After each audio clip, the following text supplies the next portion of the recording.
It's April 21st, 1918, and another remarkable event is about to be uncovered by Arion, Rebecca, and Olly, the Retrospectors. It was today in history in 1918 that legendary fighter pilot Manfred von Richthofen, better known as the Red Baron, made his final flight.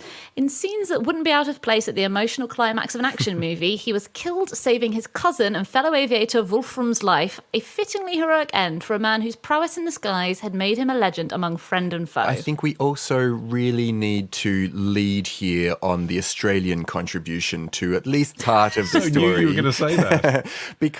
So what was going on was the Red Baron was up there being pursued by a Canadian pilot who didn't actually have very much experience. And then at very low altitude, the Red Baron was chased away by this more seasoned Canadian pilot who dived steeply and fired at him before climbing to avoid crashing into the ground. But the Red Baron then resumed his pursuit of this other sort of more green Canadian pilot and then started facing concentrated fire, importantly, from the Australian troops on the ground. And he then made this rough landing in a field. And the Canadian took the credit for decades and you're still angry about it. If it hadn't been for those sharp-shooting Aussies, he might still be up there taking pot shots at the lot of us.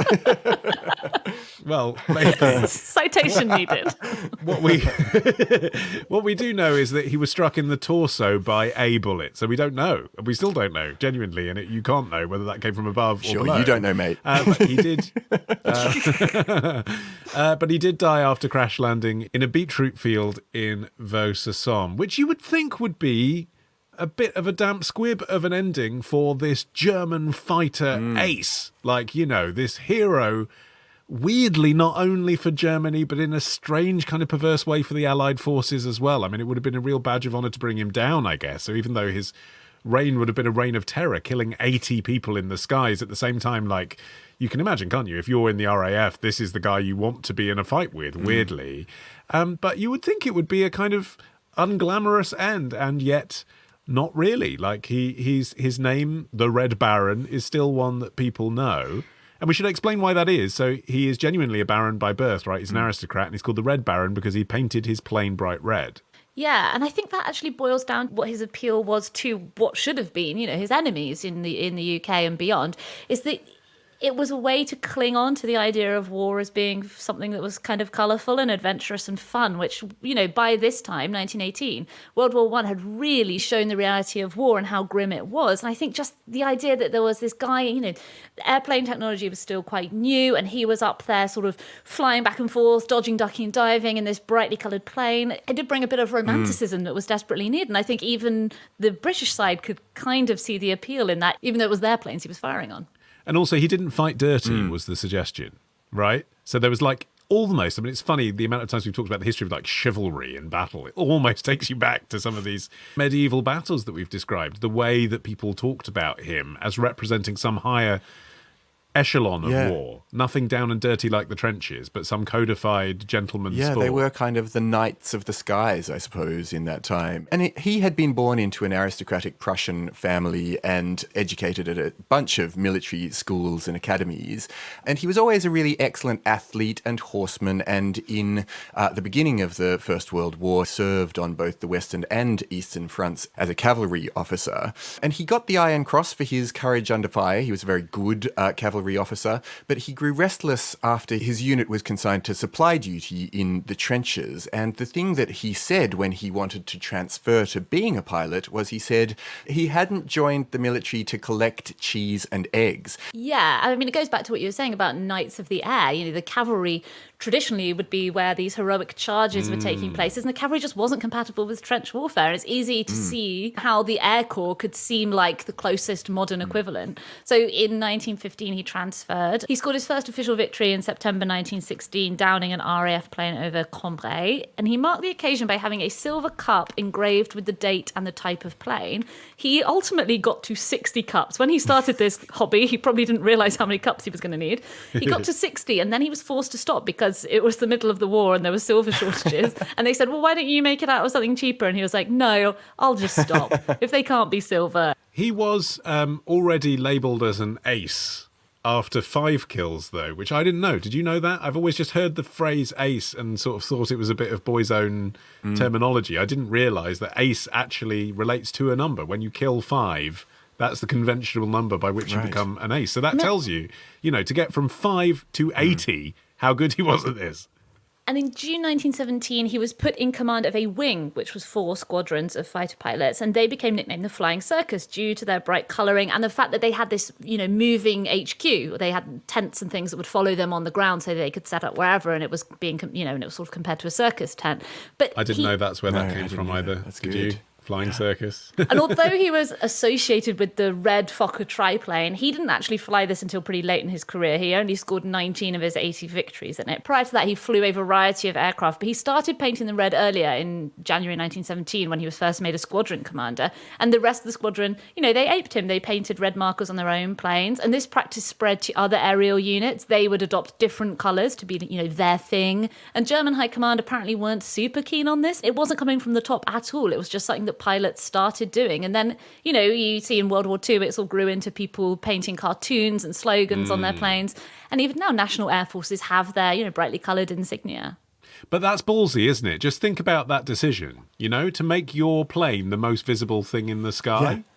It's saying, come on then, if you think you're hard enough. It's astonishing. Like, this was an era where people knew about camouflage. And, if you ever see any World War I movie, everyone is dressed like the mud. They're all dug in and they're trying to blend with their surroundings. So it's just crazy that he was up there going, well, here I am, down me if you can.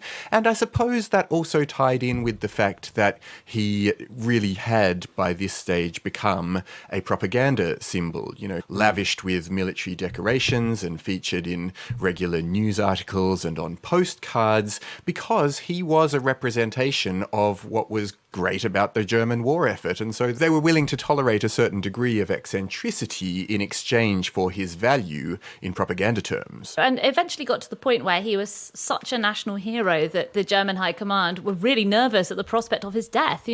Death rates were sky high among pilots during World War I, and it would have been a huge blow to German morale. So they kept trying to offer him positions that would have kept him on the ground, but he politely declined all of them. That said, though, he definitely didn't have a, sort of cavalier or devil-may-care attitude towards what he was doing. While he was in hospital recovering from a head injury, he wrote, "I am in wretched spirits after every aerial combat. I believe that the war is not as the people at home imagine it, with a hurrah and a roar. It is very serious, very grim." Yeah, but he still got back in the plane, didn't he? Despite having had what we'd now understand to be post-traumatic stress disorder and frequent headaches from this point on, and an illustrious record behind him, and presumably he could have retired even though he was only 24 at that point. He carried on. So on the day of his death, he went up in the air with his cousin Wolfram and the rest of the squadron. It was Wolfram's very first mission. He had also been persuaded to transfer from the cavalry, a bit of a family affair. And Manfred, the Red Baron, instructed Wolfram to stay out of the engagement. And as he was obediently hovering above the dogfight, he caught the eye of another greenhorn doing the same thing, which was the pilot you mentioned at the start, Arion and Wilfred May. He had flown his first combat mission the previous day. So he then engaged Wolfram in a battle. Manfred saw this, raced to his cousin's aid in the iconic red Fokker triplane. He chased off May, who later recalled, "I noticed it was a red triplane, but if I'd realised it was Richthofen, I probably would have passed out on the spot." And he says, "Richthofen was firing at me continually. The only thing that saved me was my poor flying. I didn't know what I was doing myself, and I do not suppose that Richthofen could figure out what I was going to do." It must be so weird to encounter someone who is simultaneously a huge celebrity and also like an enemy who's trying to kill you, So on the one hand, you're hugely awed by them, but on the other hand, you do want to stop them. Oh, you really want to kill me? Yeah, that's so kind. I'm such a fan of how you put I believe he noticed me. But something of that is captured by the Australian squadron, who then buried him with all the pomp and ceremony of a war hero. They recognized something in him, and I suppose it is that thing that we were talking about at the top, the chivalry of what the greatest pilots represented, and consequently they gave him a proper send-off. And it's amazing that people still do know the phrase Red Baron, even if they don't know why and they're not sure who he was. In 1982, extraordinarily, there was a musical on Broadway by Des McAnuff. The title, Von Richthofen, screams hit to me. Why would you call it that when his nickname was already the perfect title? Yeah, exactly. Unfortunately, there's not much of the score that you can still hear online, but there is this from Frank Rich's review in the New York Times, quote, "We see von Richthofen's vintage plane glide across the sky. We watch his 80th victim float 7,000 feet into his grave. We can almost taste the mud of the blood and rain-soaked no man's land." But ultimately, the show fails because there are too few Australians in it. And so another week of retrospecting ends. But next week begins a day early at Club Retrospectors. Join us now to get an exclusive episode every Sunday. Patreon.com/retrospectors. Part of the Acast Creator Network.